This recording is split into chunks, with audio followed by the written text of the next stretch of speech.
According to Gallup, 1 in 5 business-to-business customers have had a problem with their supplier.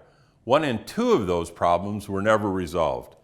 Fortunately, business-to-business companies that measure and manage customer engagement have reduced the average number of reported problems from 50% to 34% over the past 6 years. And for the top 10%, best-in-class companies reported problems dropping from 14% to 6%. Unreported and unresolved problems put revenue at risk and create noise and distraction from building relationships. B2B companies have a lot to lose if they don't actively probe for problems, make it easy to complain, solve the problems, and measure the performance. Hi, my name is Vic Hunter from Hunter Business Group, and I'm here to talk to you about another idea engine on how do you day-to-day improve your performance in solving customer service problems. Now, we've talked about retention of customers, and we've talked about pain points that customers have, but day-to-day, how do we manage the solution of customer service problems in operations? Customer service is often measured by how well products and services supplied by companies meet or exceed customer expectations. In other words, it measures customer behavior. How can we manage the process of customer service as it impacts performance as measured by your customer? Is there any systematic way to manage activities that solve problems so that we can meet or surpass customer expectations? If we could link activities into a model based on investments into customer service with satisfied customers as the model's output, we could see all the parts of customer service that impact customer satisfaction and easily manage specific factors for our gain.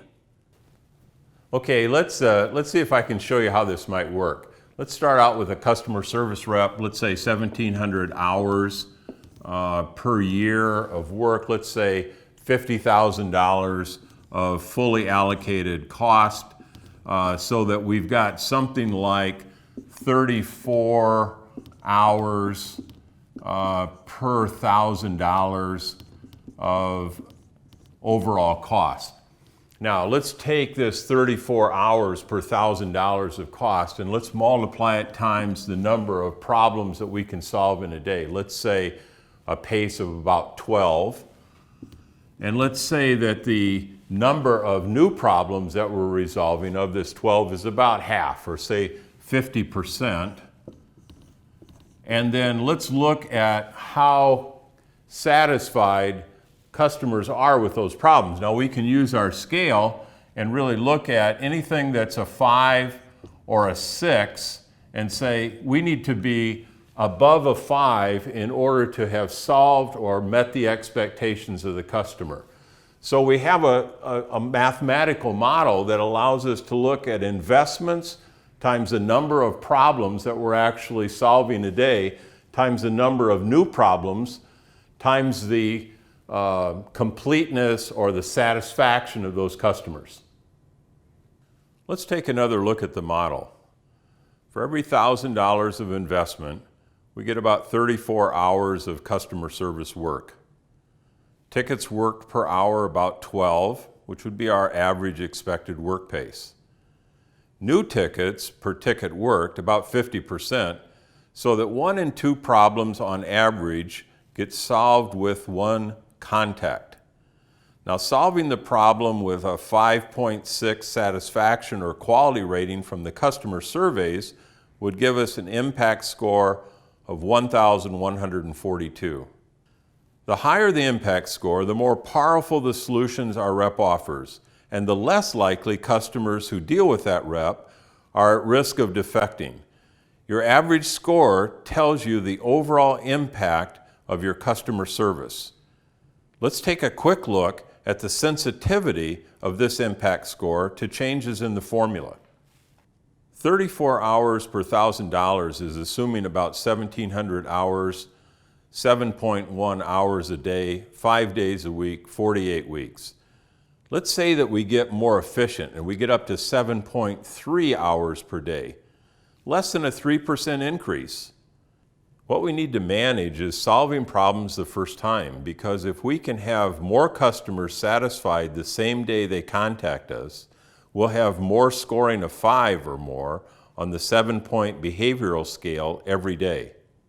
Solving 2 or more problems on first contact lets us handle and solve 2 more problems each day for a total of 14 problems a day instead of 12. So we've gained 4 more problems that are all solved the same day on top of the usual 6. Now we have only 4 problems remaining to be solved with a second or third contact at the end of the day, and that's out of 14 problems handled instead of 12. Those 2 extra problems solved each day allow us to handle 10 new tickets each day rather than 6, a gain of 67%, and 20 times the impact of any other factors in the model you might manage to improve your impact score. Only when the number of new tickets worked per hour increases do you see this huge impact. So just as completed contacts per hour was the magical number to watch for inside sales, new tickets worked per hour is the magical number in customer service. When you increase your impact score in customer service, you decrease the noise in the system. In other words, when there are fewer problems forced to cycle through the contact after contact sequence before getting resolved, customers feel more comfortable with your solution and more assured that you have a solution to offer them. So you've calculated your impact score and you've got a quantifiable number, but it's based on qualitative feedback from the customer. So how do you improve on that performance? Look closely at your customer feedback score. If it's below a 5 on a 7-point scale, your entire impact score is affected. By driving up the magic number, new tickets per hour, in the way we demonstrated, you'll get the most gain in both your customer feedback score and your total impact score.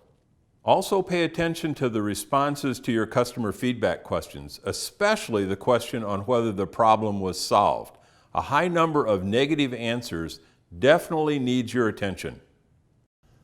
Businesses that sell to other businesses just risk too much revenue by not solving customer problems. By identifying, measuring, and managing those problems, we can increase revenue. So if you'd like a copy of this customer service impact model or how we make these calculations, just drop me a note or give me a call. And thanks for joining us on this idea engine on how to exceed the expectations of your customers when you're solving their problems.